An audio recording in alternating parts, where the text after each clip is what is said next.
scheme mechanism.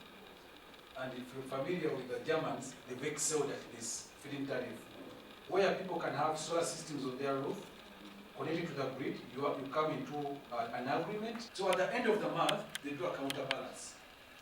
If you fed into the grid more, they pay you.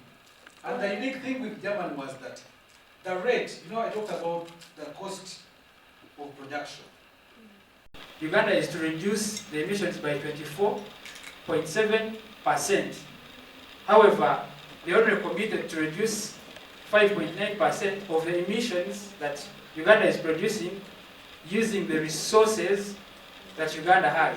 Then the 18.8% reduction will be attached or tied to the support from the developed countries and the other developmental partners. So embracing renewable energy enhances resilience against climate change impacts.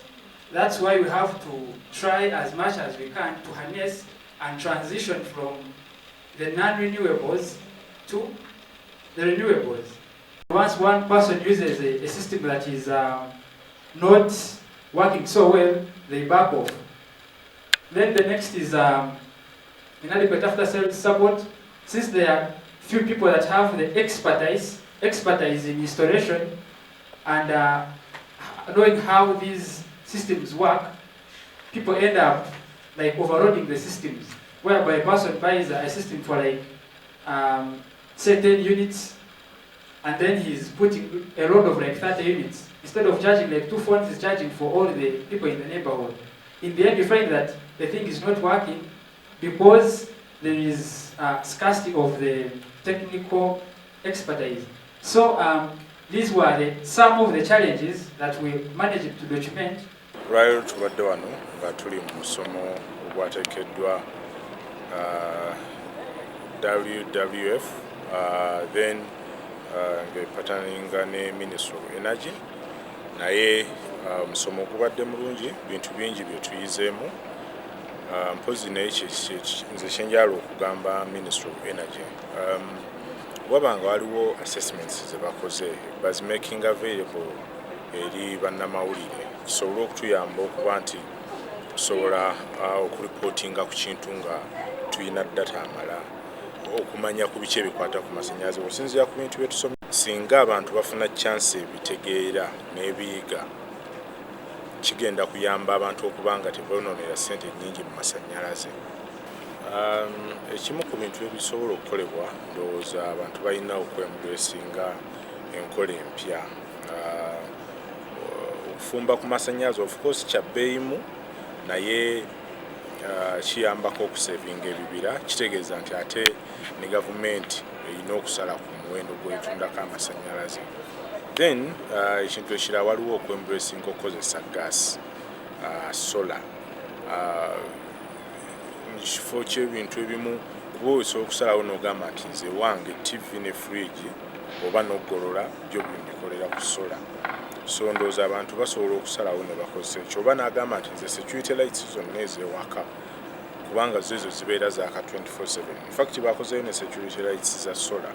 Ndowooza abantu bembulesinge enkola empya ey'amasannyalaze okusinga okubeera nga twesibwa ku biri ebikadde masannyalaze buli kimu masannyalaze. Ndowooza kijja kuyamba okuba nti tugezaako okukendeeza ku ntema y'emiti okubanga bookya amanda. Ate then waliwo n'enkola empya neyokozesa nakavundiro okukola amanda. Abantu bangi bazikoze era olaba nga bazifumbisa, so kitegeeza nti zikola nga amanda ne babeera nga tebasobola kuba nga batema miti. Well, my name is Maxensha Nanjula. I'm a communication specialist and a media influencer. From today's training, we've got to understand that women at home do not decide on what to use. Maybe for cooking, on how the refrigerators should be run. At times they're switched off and on, trying to say that they maximize electricity. But we have been made to understand that as this campaign runs to transform into the renewable energy side, we have got to understand that it's actually cheap and maintainable in our homes. Take for instance cooking. We've got to see the different, the pressure cookers, the rice cookers, the using gas and a lot more. And I'm here to say that men should get interest in getting to learn about this. It's very easy and maintainable, and everyone can actually use it, be it rural or urban. There shouldn't be this narrative that it's for us educated women or working class. Every woman should be able to afford this. Take for instance the pressure cookers right now, these days that they're advertising, they're actually very easy to use. There is nothing technical involved. That we need to take this message to the grassroots woman, person down there, or man, to get to understand, and also to demystify the cultural disbeliefs, myths and misconceptions about these types or the different equipments used. That we are going to demystify, and I'm glad that this training happened, and I've learned a lot, so I'm going to give the information out there. Thank you. The other one is expensive. That's why we said some of these new forms are expensive. Amazina ganje nibanyeta Yona Turinayo. Ninkora na Worldwide Fund for Nature Conservation. Narishi bari kweta WWF konka office eri hano ya mu Uganda. Endero rwacho mushomogu twagire kureba twashanga ngo hina abantu bingi ekikaca abantu bingi baretaga okwega okumanya ebirakwatagana na energy narishi amani omubwijure amani ago kukozesa ebintu byingi ebyentandisa ebintu byingi mani mujyago mani no kugamba nti amashanyarazi gituratechesa amani gituratechesa nagaratwaza motoka ebiriruka hamwe nebindi byona ko kumurakimanya eki nikibareta ngo ni energy mu Uganda nkoko muri kumanya twine ekizibu kingi ekyo kushanga ngo agamane narishi energy eri very scarce narishi energy ninche munonga kureba ngo abantu bingi bwenu tibakugitunga mbwe kandi ekindi ekiri kuretera abantu obutatunga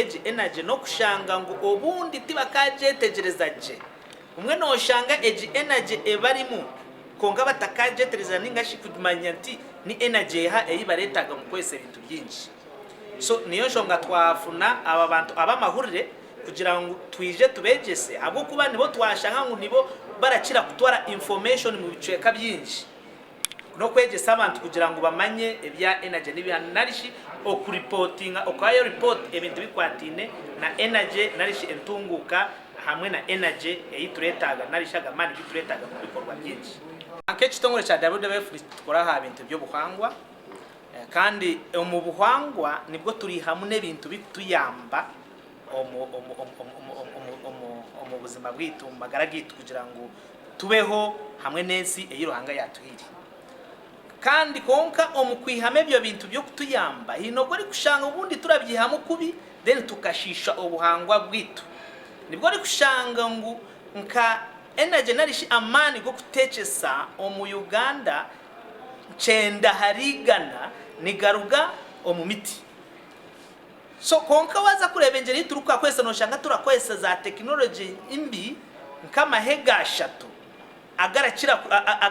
agararya ebi biti munonga ninga agarashisha ejimiti omwanya go kwesa amahega agagara savinga energy so umuryejo no nitushanga ngo nkebicweka mwenda bibira byitu already nibyo tusigize kuruga habicweka 23 mu myaka mice munonga muri 9 mwaka gwa 9 twaturi habicweka 23 konkatiya turi habicweka mwenda narisho kwika mwenda hagati ya mwenda ni habwecho niyo nshonga turaba twine kureba ngu nitubasa kwesa agandi mani gaha okwihaho agenku okugira ngu tukoreki tusevinge habibira byitu aho niho turi kwetaga ekibareta ngu nisora tuketaga ekibareta ngu n'amashanyarazi amashanyarazi agari kuruga ahandi mu gundi muringo nka mizi gutariyo muringo gw'ebiti so ekini tutiyama munonga kugira ngo tureke ebiti nabyo bikure bikoreje ubuhanga bwitu then tubone alternative sources of energy so niyo nshonga ogumushomo biguza kutuyamba kwegariye ebi bintu kugira ngo tuyengo kutura saving twine kumanya ebintu bibiri hariho okugira ngo ejimiti eyituru kugenda turashisha turatema ngo turenda agamani nga turenda energy yo kutekesa twine kureba ko turabasa kujigaruzaho kugira ngo tubone kufunisa kuko tubone engeri turabone ebindi biti bigume birakura then bi replacing ebiri byarugireho kandi ekindi cya kabiri twine kureba ngo twafuna ekibareta ngo ni alternative sources of energy alternative sources of energy nebindi byo kukozesa bitaryenku nk'amashanyarazi nigabasa gukora konka aho turaba twine kureba amashanyarazi nago twagabona tutawo kuba ino bwo kushaka bicweka bimwe bitagine so twine kureba ngo twa investinga munonga okureba ngo twakorese ejindi miringo yo kubona amashanyarazi hariho kokora basa amashanyarazi obundi okuga hari sora konka sora nobwe tarabasa kuteka je konka hariho nebyo kutekeza bya sora hati ya byiziri ebyo nabyo twine kubireba mu kureba ngo turabasa gukora kwega kubikozesa so ejo niye miringi ibiri twine gukora gundi muringo gwa kishatu twakoresa ekibareta ngo energy saving narishi efficiency narishi kureba ngo twacendesa hankozesa y'amashanyarazi narishi ebintu byo ebyamane mugararuga kemiti hamwe n'amashanyarazi engeri turagakozesamo echo no kwega nitwe kabantu twine kureba ngo twagire micwe twahege micwe yo kureba ngo twa saving wabo hariyo mukiro abwenjo raraza amashanyarazi amataragona gari kwaka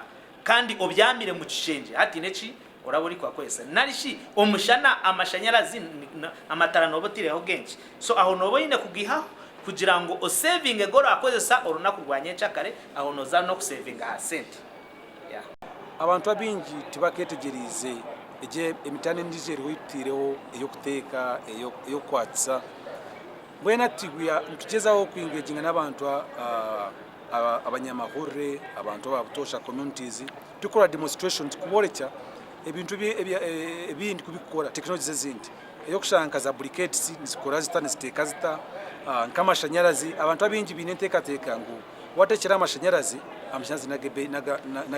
nagobusere munonga kandi amazimagari ni amazimagari amashanyarazi na sente nche munonga watekisa amashanyarazi for instance wateka nkebihimba amakara noza kose kuminkisha tu ari 15 wakuteka kiremo y'ebihimba konka watekisa amashanyarazi for instance okozisenka electric pressure cooker noza kutekesa syringe binabyonka which is less than a unit of electricity so ebyo bintu tukugeza gukora kore cy'abantu technologies nizikora zita bongere kucengaje kandi bazikoso makagabo no mirimo yabo kiri kiri munonga abantu kumanya nibakosa cyo makagabo mwene cyo gama nkama cyo kureberaho nkaza bulbs zitukoso makagitu nizikosa amashanyarazi gakwingana ki za fridge zitwine za kuka zitukosa nikosa amashanyarazi gakwingana ki obira bwingi nitukomplaining ngo amashanyarazi na gebeyi umemene twiba ngani kirugira abitwa tukoza tune kuronda ibintu biri naje efficient endo bikosa amashanyarazi machi kandi bikagaruka bikatwa the same result obutuma bukwenda kwa abantu bona tuenzo mu energy week kuruge 2013 2018 abo bari muri Kampala ngabo kubasa kuja Kampala muzombye za meeting ezi muzommyore cheji murebe technologies nyingi eziriyo omwihangeri twine plans ng'omubwire bukwija mumisho turabwiza kuzikungiza za training kungira za conferences ezi kuzikora no mbyange bini nkebyambara byabunyoro kuyo n'abantu kungira kumanyisa abantu how this energy technologies work. Amabara ne banyeta pisi basemera kiro kino tubere mu training ya energy nsemeriro muna boko batwegeseze ibintu binge bimbere ntamanyira mbayira amasanyazi ngasibyaho kuyanyica kana mpaka ruwebajyo ntakumanya nti ndigagenda mayingi so kiro kino omusomesa atwegeseze twayega ngo usobora ku calculatinga mina nankani what's zawe kokozeseze no kwebara musente na zinga ezo saving then training eno ekinde ekingegeremu nyegere types of energies zibaire nyingi kyonka atusoborere torambora buliyemu mu details zayo na inajeka government ningitero maranga hamuntu owabulikiro wa hansi basobole kugezaho kutwegesa korora nito twamanya nko kutwina ku controlling amasanyarazi gaito aho katugenze kurora umeme ke kuyihayo muno omuntu owahansi kumwegesa kice kina gukora hali amasanyarazi ngo kwa kuba nagakozesa muka niyo apiro yange yibusaba government